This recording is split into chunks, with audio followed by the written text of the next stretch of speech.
Selamat datang di channel Indah Kirana, channel tentang alur cerita anime Donghua. Yang suka dengan alur ceritanya, jangan lupa subscribe ya guys, biar gak ketinggalan alur cerita menarik selanjutnya. Tanpa banyak bicara lagi, mari dengarkan alur ceritanya. Semoga terhibur. Bab 350. Dalam sekejap mata, hari itu sudah tiba saat Xiaoyan dan Luo Jin sepakat untuk pergi. Pagi-pagi sekali, kota kuno yang liar, yang telah sunyi sepanjang malam, sekali lagi menjadi berisik. Jalan-jalan yang ramai dipenuhi dengan gelombang orang yang melonjak. Itu jelas merupakan pagi yang menyegarkan. Tetapi udaranya dipenuhi dengan suasana yang pengap dan menindas. Asosiasi alkemis setelah istirahat semalam, kondisi Xiao yang telah mencapai puncaknya. Pada saat ini, terlepas dari apakah itu kekuatan spiritual Xiaoyan atau kendali Doqi, itu tidak diragukan lagi jauh lebih cepat dari biasanya. Ketika Xiaoyan membuka pintu, seluruh tubuhnya bermandikan sinar matahari pertama di hari yang baru. Pada saat yang sama, dia juga menemukan bahwa Guli dan Cilin sedang duduk di samping meja batu di halaman kecil di luar pintu. Jelas, mereka telah menunggu lama. Keduanya segera berdiri ketika mereka melihat Xiaoyan keluar. Sudut mulut Xiaoyan tersenyum saat dia melangkah maju dan menyapa mereka berdua. Selamat pagi untuk kedua kepala asosiasi. Hehe, jika aku tidak datang lebih awal, aku benar-benar takut kalian akan menyelinap pergi. Haha, Cilin terkekeh saat berbicara. Xiaoyan langsung merasa tidak berdaya ketika mendengar ini. Dia tertawa getir dan bergumam pelan di dalam hatinya. Apakah aku terlihat seperti orang yang pergi tanpa mengucapkan selamat tinggal? Begitu kalian pergi hari ini, aku tidak tahu kapan kita akan bertemu lagi. Tatapan Guli menatap Xiaoyan di depannya. Ekspresi di wajah tuanya agak kecewa. Bagaimanapun, dia berhadapan dengan seseorang dengan keterampilan alkemis yang luar biasa. Terlepas dari asosiasi alkemis mana dia ditempatkan, kemungkinan besar mereka tidak akan rela membiarkannya pergi. Namun, Guli juga tahu bahwa masa depan Xiaoyan jauh lebih besar dari yang bisa mereka bayangkan. Tempat kecil seperti kota kuno Savage benar-benar tidak mampu menahannya. Bahkan jika dia tinggal, itu hanya akan mengubur Xiaoyan. Ini adalah sesuatu yang paling tidak ingin mereka lihat. Terkadang, membiarkannya pergi mungkin merupakan dukungan dan bantuan terbaik baginya. Xiaoyan terdiam sejenak ketika dia mendengar kata-kata Guli. Dia juga tidak tahu tentang ini. Bagaimanapun, berdasarkan situasi saat ini, Xiaoyan masih sama sekali tidak menyadari apa yang disebut 4 sekte kuno besar. Dia mungkin harus merepotkan Luo Jin tentang ini. Dengan pengaruh Pavilion Yunin, kemungkinan besar mereka memiliki pemahaman yang baik tentang 4 sekte kuno yang hebat. Haha, baiklah. Jangan bicara terlalu banyak. Jika kita bicara terlalu banyak, kita akan menjadi seperti banci. Ayo pergi. Kami akan mengirimmu ke sana. Aku yakin Tuan Luo sedang menunggu dengan cemas. Cilin juga mendesah pelan ketika dia melihat Xiaoyan dan Cilin menjadi diam. Segera, dia membuka mulutnya dan berbicara kepada mereka berdua sambil tersenyum. Ketika Guli mendengar Tuan Luo disebutkan, ekspresi di wajah tuannya sedikit berubah. Tuan Luo adalah bagaimana mereka memanggil Master Pavilion Awan tersembunyi. Luo Jin, ini untuk menghindari mengungkap identitas Luo Jin yang tidak perlu. Sekarang setelah Tuan Luo disebutkan, Guli ingat bahwa dia begitu fokus pada dirinya sendiri dan yang lain, sehingga dia hampir melupakan Luo Jin. Seketika, Guli segera tersadar dan berkata dengan tergesa-gesa, "Kalau begitu, mari kita pergi dulu. Tuan Luo seharusnya sudah tiba. Lagi pula, kita tidak bisa membuatnya menunggu di sana." Begitu dia selesai berbicara, Guli memimpin untuk berbalik dan dengan cepat terbang ke arah bagian utara kota. Di belakangnya, Xiaoyan dan Cilin saling pandang dan tertawa pelan. Seketika, mereka berhenti ragu-ragu. Tubuh mereka bergerak dan kaki mereka melangkah ke udara kosong. Mereka dengan cepat menyusul Guli di depan mereka. Mereka bertiga dengan cepat terbang berdampingan ke arah Mumener di bagian utara kota. Dalam waktu singkat, mereka bertiga telah tiba di Mumener di utara kota. Seperti yang diharapkan, Luo Jin dan Elder Xuan telah menunggu di sana untuk waktu yang lama. Qin Zhong juga hadir.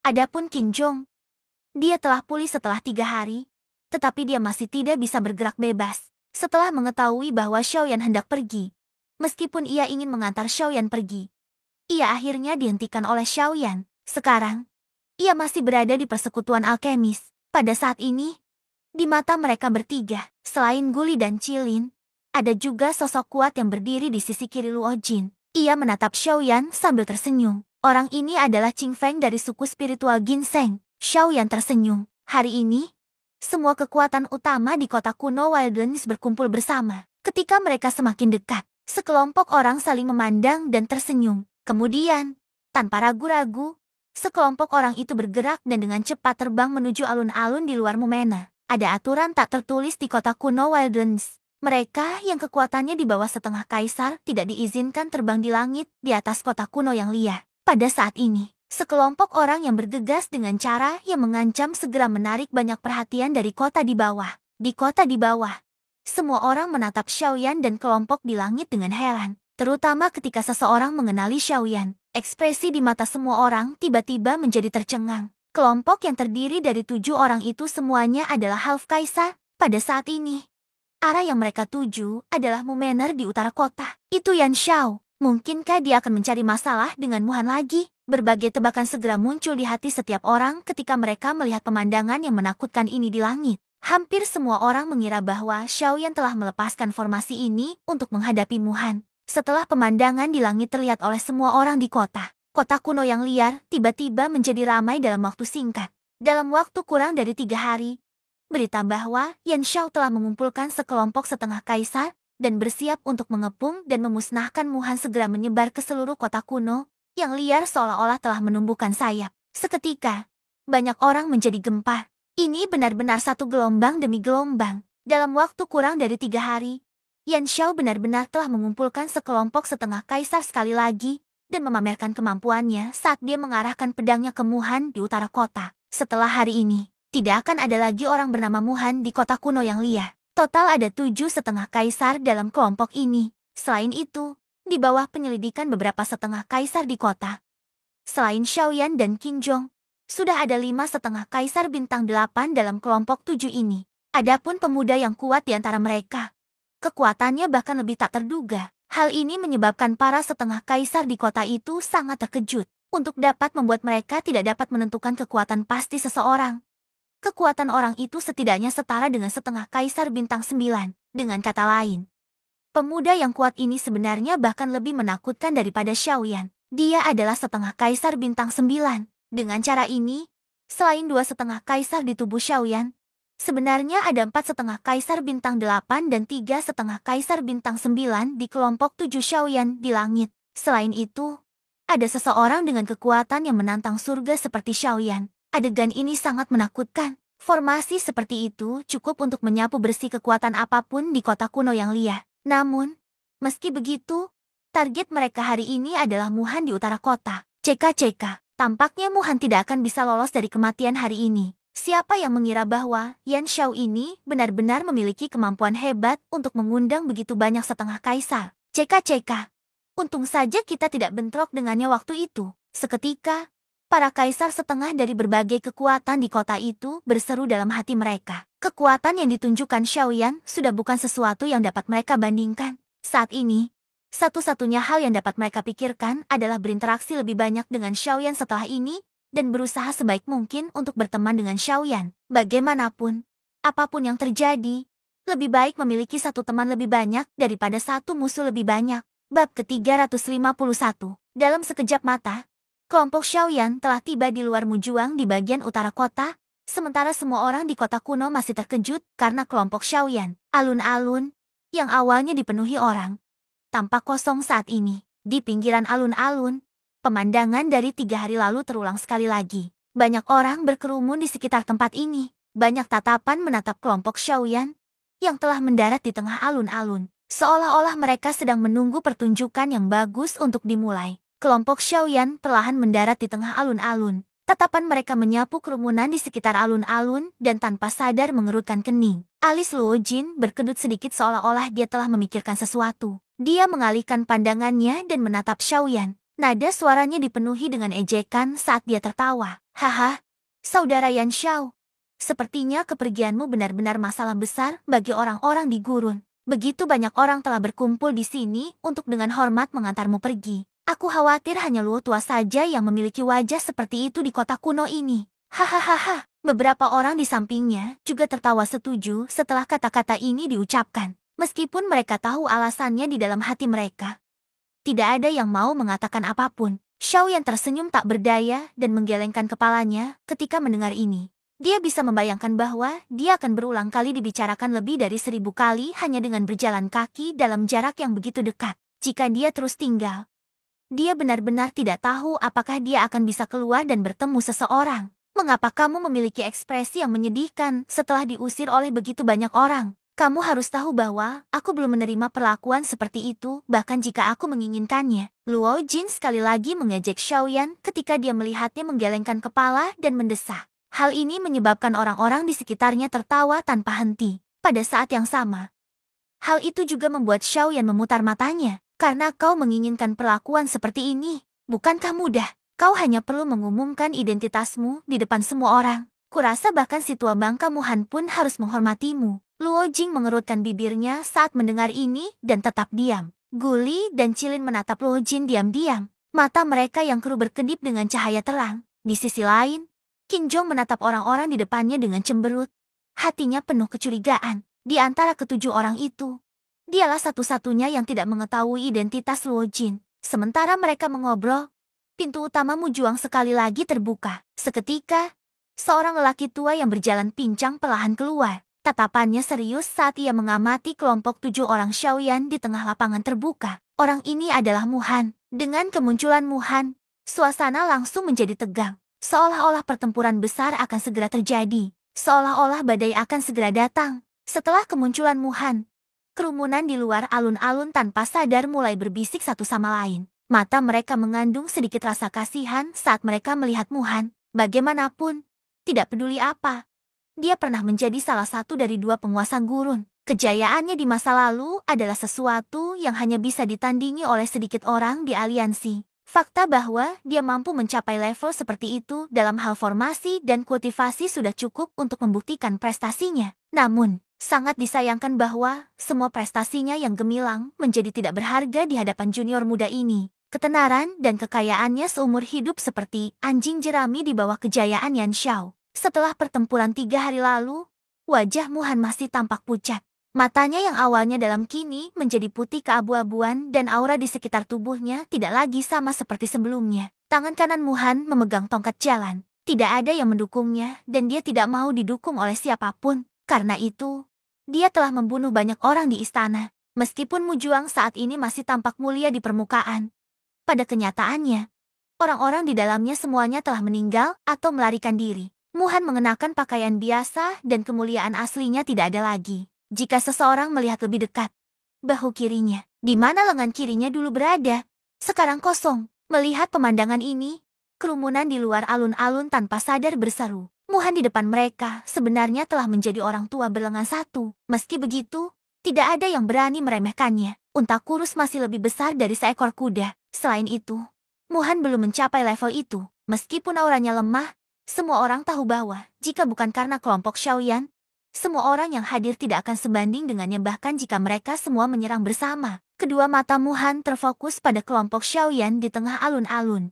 Mata putih keabu-abuannya menatap tajam ke arah Xiaoyan. Meskipun ekspresinya tenang, ada kebencian dan niat membunuh yang tak berujung melonjak dalam matanya. Bolehkah saya tahu mengapa beberapa dari kalian ada di sini? Ekspresi Muhan tenang saat dia menatap Xiaoyan di depannya dan bertanya dengan nada acuh tak acuh. Nada acuh tak acuhnya tidak mengandung sedikit pun emosi. Tidak sedikit pun perubahan terlihat di wajahnya yang menua. Seolah-olah dia sedang menghadapi sekelompok orang yang belum pernah dia temui sebelumnya. Dia tampak sangat tenang. Namun, begitu kata-kata ini diucapkan, kerumunan di luar alun-alun dapat merasakan bahwa atmosfer di tempat ini menjadi semakin berat. Seolah-olah ada gunung yang menekan dada mereka. Hal ini menyebabkan napas orang banyak di luar alun-alun menjadi tergesa-gesa tanpa sengaja, merasakan perubahan di sekeliling mereka. Xiaoyan dan yang lainnya tidak bisa menahan diri untuk tidak mengerutkan kening. Suasana aneh ini benar-benar memengaruhi mereka. Mencoba membingungkan banyak hal. Cilin memiliki temperamen yang mudah tersinggung sejak awal. Sekarang setelah dia ditekan oleh aura aneh ini, kemarahan di hatinya segera meledak. Dia segera berteriak dan mengambil setengah langkah ke depan. Aura seorang kaisar bela diri setengah bintang 8 segera menyapu. Pada saat yang sama, suasana aneh yang menekan dada semua orang juga hancur. Suasana aneh itu langsung hancur. Namun, Muhan acuh tak acuh terhadap ini. Tatapannya acuh tak acuh saat dia melirik Cilin. Seolah-olah dia adalah seorang lelaki tua yang sudah lewat masa jayanya. Mata Xiaoyan menyipit. Dia bertukar pandang dengan Luo Jin dan Guli. Setelah beberapa saat, Xiaoyan menatap Muhan dan berkata dengan nada acuh tak acuh. Muhan, kami di sini bukan untuk mencari masalah, gurumu. Kami di sini bukan untuk membuat masalah bagimu hari ini. Kami hanya ingin meminjam formasi teleportasimu. Setelah kata-kata Xiaoyan terdengar, riak kecil tanpa sadar muncul di wajah Muhan yang awalnya tenang. Xiaoyan di hadapannya telah melukainya dengan serius 3 hari yang lalu dan bahkan memotong salah satu lengannya. Baru 3 hari dan dia berani datang dan meminta bantuannya. Menghadapi pemandangan yang begitu dramatis, Muhan tidak bisa menahan diri untuk tidak mengejeknya. Namun, Muhan saat ini tidak berminat untuk melakukannya. Mata abu-abunya yang menatap Xiaoyan masih setenang sumur kuno. Paling tidak, di permukaan, Muhan saat ini seperti orang pensiunan yang tidak tahu tentang urusan dunia. Setelah beberapa saat, di bawah berbagai tatapan orang banyak di luar alun-alun, Muhan perlahan membuka mulutnya. Tawa lembut dengan makna yang tidak diketahui menyebabkan ekspresi Xiaoyan sedikit berubah. Matanya menyipit dan kilatan dingin berkedip saat dia menatap Muhan. Yang terakhir tampaknya sama sekali tidak menyadari saat dia melihat kembali padanya. Udara mengandung tekanan tak terlihat yang menyebabkan ekspresi orang banyak di luar alun-alun berubah tanpa sadar. Di bawah tekanan tak terlihat itu, napas mereka sekali lagi menjadi sedikit tergesa-gesa. Aku yang dulu saat ini tidak mampu mendukung formasi ini hanya dengan satu tangan. Aku tidak lagi memiliki kekuatan untuk mengikuti formasi ini. Kau harus mencari orang lain. Ekspresi Muhan acuh tak acuh saat dia perlahan membuka mulutnya untuk mengucapkan satu kata pada satu waktu. Setelah suaranya terdengar, tubuhnya yang lemah menggunakan tongkat jalan di tangannya untuk perlahan berbalik dan mundur ke Mumener. Ekspresi Xiaoyan tanpa sadar berubah ketika dia melihat ini. Cilin, yang berada di belakangnya, sekali lagi mendengus dingin. Dia melambaikan lengan bajunya dan pilar doki melesat ke arah Muhan. Pada saat yang sama, dia mengeluarkan teriakan dingin dari mulutnya. HMP, Muhan, menurut apa yang aku yang dulu tahu, formasi itu bergantung pada kekuatan spiritual. Kau jelas-jelas sengaja membuat segalanya sulit baginya. Saat teguran marah Cilin keluar dari mulutnya, Muhan, yang baru saja berbalik, tiba-tiba menghentikan langkahnya. Kelima jari tangan kanannya, yang memegang tongkat jalan, mencengkram erat tongkat jalan logam misterius di tangannya. Tongkat jalan itu menekan tanah dan langsung mengubah lantai batu hijau di samping kaki Muhan menjadi tumpukan bubuk. Bang! Pada saat yang sama, suara bang tiba-tiba muncul di belakang Muhan. Pilar doki yang ditembakkan Cilin benar-benar meledak di udara. Melihat pemandangan ini, ekspresi Xiaoyan dan yang lainnya di alun-alun tanpa sadar berubah. Dilihat dari serangan tadi, kekuatan spiritual Muhan jelas jauh lebih kuat daripada 3 hari yang lalu. Kekuatan spiritualnya pada tahap konsolidasi kemungkinan besar mendekati tahap lanjutan dari tahap konsolidasi. Dari kelihatannya, Muhan seharusnya memasuki kondisi halus selama 3 hari ini setelah terluka parah oleh Xiaoyan. Inilah sebabnya mengapa kekuatan spiritualnya mampu memperoleh peningkatan yang begitu besar dalam waktu yang begitu singkat. Xiaoyan terdiam dalam hal ini. Dia tidak tahu apakah ini dapat dianggap sebagai berkah tersembunyi. Bab 352. Ekspresi Muhan gelap dan serius seperti air setelah pilar doki meledak entah dari mana. Wajahnya padat saat dia menatap kelompok Xiaoyan. Tubuhnya yang kurus benar-benar sedikit gemetar. Ini menyebabkan kedua matanya dipenuhi dengan warna merah tua. Mulutnya tanpa sadar tertawa karena sangat marah saat dia berkata, "Jangan khawatir, saya membuat segalanya sulit. Anda mengatakan bahwa saya yang lama sengaja membuat segalanya sulit bagi Anda." Hahaha. Mata Muhan menatap tajam ke arah kelompok Xiaoyan di depannya. Wajahnya yang suram segera menjadi terdistorsi. Mata yang dia gunakan untuk menatap kelompok Xiaoyan dipenuhi dengan niat membunuh brutal yang tak ada habisnya. Pada saat yang sama, mulutnya sekali lagi menegur dengan cara yang kejam.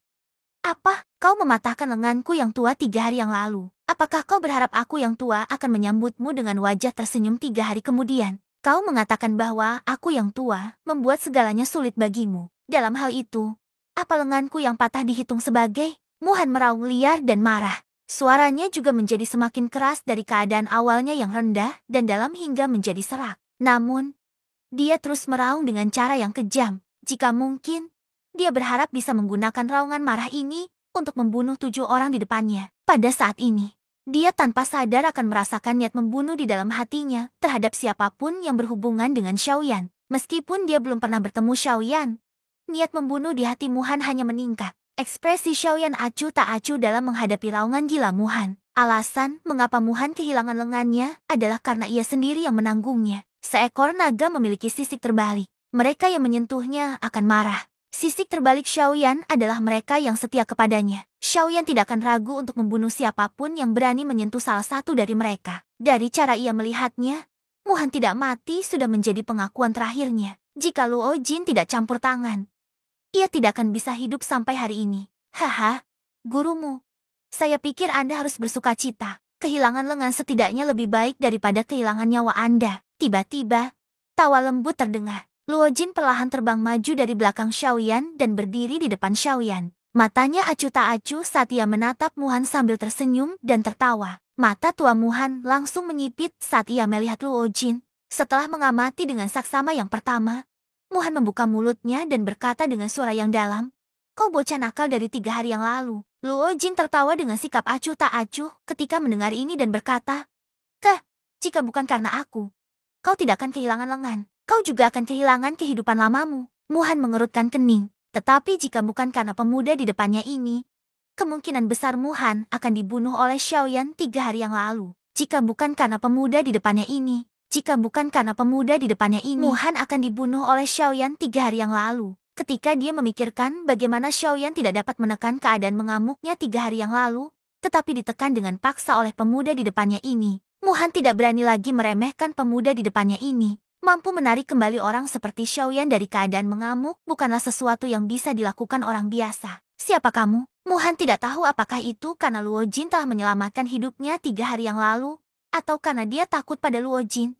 Tetapi ketika dia berbicara, nadanya secara tidak sadar menjadi jauh lebih lembut. Pada saat berikutnya, setelah menjentikan jarinya dengan jelas, Luo Jin menatap Muhan dengan senyum di wajahnya. Dia mengangkat dagunya sedikit dan berhenti sejenak. Di bawah tatapan penuh harap dari kerumunan, dia tertawa pelan dan berkata, ini pertanyaan yang bagus." Begitu kata-kata ini diucapkan, seluruh tempat dipenuhi dengan desahan. Guli dan yang lainnya tidak bisa menahan tawa keras. Mereka tidak menyangka Luo Jin tidak akan lupa menghibur dirinya sendiri di saat seperti ini. "Saya Luo Jin. Mungkin Anda belum pernah mendengar nama ini sebelumnya. Namun, saya memiliki identitas lain. Saya yakin gurumu pasti sangat familiar dengan nama ini." Luo Jin menatap Muhan sambil tersenyum. Seolah-olah dia sengaja menunggu pihak lain untuk mengajukan pertanyaan. Ketika dia melihat penampilan Luo Jin, Muhan tidak bisa menahan perasaan sedikit heran. Bahkan jika pemuda di depannya ini bukan orang biasa,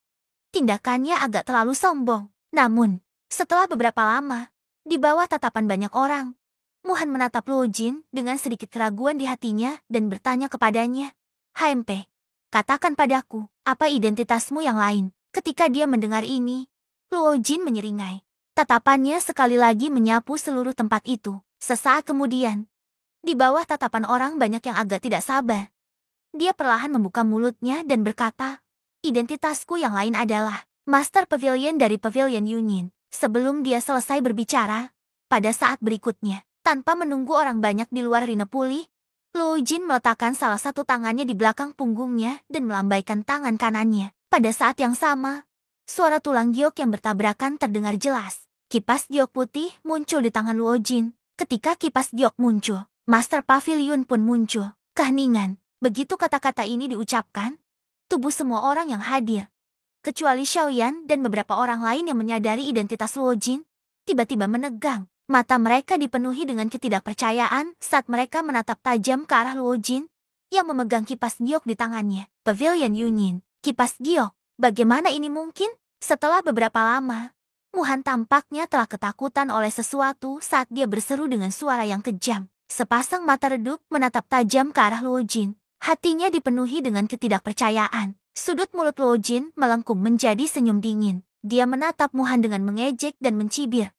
"Heh, kenapa? Kamu tidak percaya padaku?" "Tidak mungkin. Master Pavilion dari Pavilion Yunin telah menerobos ke kelas Dodi. Kamu hanya seorang kaisar bela diri setengah bintang 8. Tidak mungkin bagimu untuk menjadi Master Pavilion dari Pavilion Yunin." Wajah Muhan ganas saat dia dengan panik membalas. Dia pernah menyelidiki aura Master Pavilion Yunin. Aura mengerikan semacam itu jelas merupakan eksistensi yang telah melampaui kelas Dodi. Luo Jin di depannya hanyalah seorang setengah kaisar bela diri bintang 8. Kekuatannya jauh lebih lemah darinya. Tidak mungkin baginya untuk menjadi Master Pavilion Yunin. Haha, tidak ada yang mustahil tentang ini, gurumu. Orang di depanmu memang Master Pavilion Yunin. Dia adalah orang yang sebenarnya yang bertanggung jawab atas Pavilion Yunin. Tepat saat Muhan terus-menerus membalas.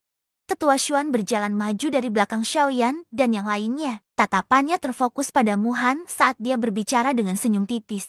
Ini, tapi aku yang tua itu dengan jelas menyelidiki kekuatan Master Pavilion Yunin saat itu. Tidak perlu meragukannya. Orang yang kamu selidiki saat itu pastilah seorang tetua pelindung pavilion dari Pavilion Yunin. Hanya karena kekuatannya lebih kuat darimu, kamu berasumsi bahwa dia adalah Master Pavilion dari Pavilion Yunin. Haha, harus kukatakan bahwa gurumu, kamu benar-benar telah tinggal di kota liar kuno ini sepanjang hidupmu. Pikiranmu sebenarnya sangat bertele-tele. Apakah kamu benar-benar berpikir bahwa orang yang bertanggung jawab atas faksi manapun pastilah seorang lelaki tua? Mendengar ini, wajah tua Muhan berkedut karena marah. Luo Jin tidak peduli dengan hal ini. Dia tertawa dingin dan berbicara dengan nada tenang. Hah, gurumu, aku ingin tahu apakah Master Pavilion ini dapat meminjam formasi teleportasi milikmu. Mendengar ini, tubuh Muhan tidak dapat menahan diri untuk tidak gemetar hebat. Baru setelah beberapa saat, dia menarik napas dalam-dalam dan memaksa dirinya untuk tenang. Dia memaksakan senyum kaku di wajahnya dan berbicara dengan suara yang sedikit serak. Haha, Master Pavilionmu pasti bercanda. Master Pavilion telah menyelamatkan nyawa orang tua ini. Orang tua ini harus menggunakan seluruh kekuatannya untuk mengaktifkan formasi teleportasi. Sudut mulut Luo Jin perlahan terangkat menjadi lengkungan puas ketika dia mendengar kata-kata ini. Namun, sebelum dia bisa membuka mulutnya untuk berbicara, mata tua Muhan menyipit. Kata-kata dingin itu sekali lagi keluar dari mulutnya. Senyum yang baru saja muncul di wajah Luo Jin juga menghilang. Bersambung ke bab selanjutnya.